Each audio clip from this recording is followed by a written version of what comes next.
माझा फॉर्म्युला जर सरकारने एक्सेप्ट केला आणि जरांगे पाटलांनी एक्सेप्ट केला तर 10 जानेवारीपर्यंत सुद्धा आपण आरक्षण देऊ शकतो।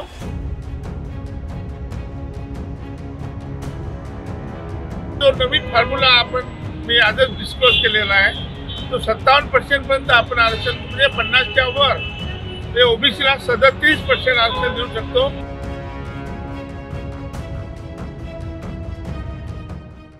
जरांगे पाटलांनी 20 जानेवारीपर्यंत मुदत दिलेली आहे सरकारला। खरं म्हणजे 20 तारखेची पण गरज नाही। माझा फॉर्म्युला जर सरकारने एक्सेप्ट केला आणि जरांगे पाटलांनी एक्सेप्ट केला तर 10 जानेवारीपर्यंत सुद्धा आपण आरक्षण देऊ शकतो।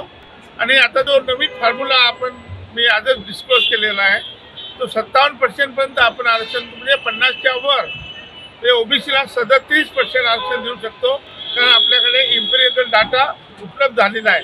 त्यानंतर मराठा समाजाला, संपूर्ण मराठा समाजाला ओबीसी म्हणून आरक्षण देऊ शकतो अशी परिस्थिती निर्माण झाली आहे। त्यामुळे 10 जानेवारीपर्यंत सुद्धा आपण आरक्षण देऊ शकतो। 20 तारखेची सुद्धा गरज पडणार नाही।